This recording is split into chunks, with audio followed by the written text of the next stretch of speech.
Bienvenue dans cette vidéo sur une erreur trop fréquente mais aux conséquences parfois dramatiques. Confondre le statut de conjoint de fait et celui de personne mariée dans une demande d'immigration canadienne. Dans cette présentation, nous allons expliquer la différence entre les deux statuts, montrer les impacts possibles d'une mauvaise sélection, et vous donner des conseils pour corriger ou éviter ce type d'erreur dans vos démarches. Le statut matrimonial doit refléter avec exactitude votre situation au moment de la soumission. IRCC reconnaît plusieurs catégories: célibataire, jamais marié, conjoint de fait, vie commune depuis 12 mois consécutifs, marié légalement, séparé de fait ou légalement, et divorcé. Ces distinctions ne sont pas symboliques, elles ont un impact réel sur l'évaluation de votre admissibilité et sur la composition de votre dossier. Voici ce que dit IRCC à propos de chacun de ces statuts. Célibataire signifie qu'aucun des autres états civils ne s'applique à vous. Vous êtes célibataire si vous n'avez jamais été marié et ne vivez pas en union de fait. Conjoint de fait, personne vivant avec une autre personne dans une relation conjugale depuis au moins 1 an. Marié signifie que 2 personnes ont été unies officiellement au cours d'une cérémonie. Ce mariage doit être reconnu en vertu des lois du pays où il a été célébré et en vertu du droit canadien. Séparé désigne 2 personnes mariées qui ne vivent plus ensemble et qui ne souhaitent plus vivre ensemble ultérieurement. Il est possible que ces personnes soient en instance de divorce ou qu'elles n'aient pas encore décidé de divorcer. Divorcé signifie qu'une cour de justice a émis un jugement en divorce qui a mis fin à un mariage. Les 2 personnes ne sont plus mariées et ne vivent plus ensemble. Différence entre marié et conjoint de fait. Un mariage est une union reconnue légalement, souvent établie par un certificat. À l'inverse, un conjoint de fait doit démontrer une cohabitation continue d'au moins 12 mois, ce qui implique la présentation de preuves tangibles. Sélectionner marié, sans certificat ou conjoint de fait, sans preuve de cohabitation peut entraîner un refus ou une allégation de fausse déclaration.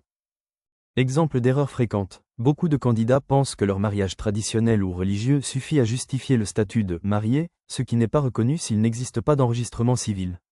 D'autres déclarent conjoint de fait sans avoir vécu ensemble pendant 12 mois. Ce type d'erreur peut être perçu comme une fausse déclaration, même si elle est non intentionnelle. Conséquences possibles d'une erreur. Une simple erreur sur le statut matrimonial peut avoir des conséquences disproportionnées. Elle peut être interprétée comme une fausse déclaration, ce qui entraîne une interdiction d'entrée de 5 ans au Canada. Même si l'intention n'était pas frauduleuse, IRCC évalue les faits et les preuves soumises, pas les intentions supposées. Cas d'erreur corrigée à temps. Il est possible de corriger une erreur si elle est détectée à temps, idéalement avant la soumission. IRCC peut accepter une explication logique, appuyée par des preuves, surtout si elle est volontairement fournie. Ce genre d'approche peut éviter le pire, mais reste une exception. La vigilance reste la meilleure prévention. Cas d'erreur non corrigée. Lorsqu'une erreur passe inaperçue au début, elle peut ressurgir plus tard. Par exemple, lorsqu'un demandeur principal souhaite faire venir son époux déclaré comme célibataire dans la première demande.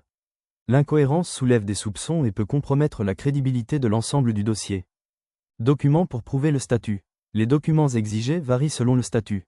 Pour un mariage, un acte officiel est essentiel. Pour une union de fait, IRCC attend plusieurs preuves solides et continues. Une simple lettre ou déclaration n'est jamais suffisante seule. Les documents doivent couvrir une période de 12 mois minimum sans interruption. Comment choisir le bon statut? Le choix du statut ne doit jamais se faire à la légère. Il faut tenir compte de la législation locale mais aussi des critères de reconnaissance d'IRCC. Le plus sûr est de consulter un professionnel pour analyser votre situation et éviter les erreurs irréversibles. Mieux vaut perdre une journée à bien vérifier que 5 ans pour corriger. Peut-on modifier après soumission? Si vous vous apercevez d'une erreur après soumission, il est encore possible d'agir. IRCC permet de transmettre une mise à jour via le formulaire web. Cela doit être justifié clairement, avec des preuves, et avant que la décision ne soit rendue. Une correction honnête vaut mieux qu'un silence suspect. Impact sur les points dans Entrée Express. Dans Entrée Express, votre statut matrimonial influence directement votre score. Un conjoint qualifié peut vous faire gagner jusqu'à 40 points. Mais un conjoint sans diplôme ni test de langue peut faire baisser votre score. D'où l'importance d'un choix honnête, mais aussi stratégique, selon votre situation réelle. Conseil pour éviter les erreurs. Pour éviter toute erreur, soyez méthodique. Ne supposez pas que votre compréhension d'un terme juridique correspond à celle d'IRCC. Prenez le temps de lire chaque question, préparez vos pièces et consultez un expert si besoin. Un œil extérieur peut repérer une incohérence que vous ne voyez plus. Quand consulter un professionnel? Le bon moment pour consulter un professionnel, c'est avant de cliquer sur « Soumettre ». Mais si vous avez déjà commis une erreur, il n'est pas trop tard. Un consultant réglementé peut vous aider à préparer une explication cohérente, compiler les bonnes preuves et agir stratégiquement pour réduire les risques. Merci d'avoir suivi cette vidéo jusqu'au bout. Si vous avez un doute ou une erreur à corriger, n'attendez pas qu'il soit trop tard. Réservez une consultation personnalisée via notre site ou contactez-nous directement. N'oubliez pas de vous abonner à la chaîne, de liker et de partager cette vidéo à toute personne concernée par l'immigration au Canada. À bientôt pour une nouvelle vidéo.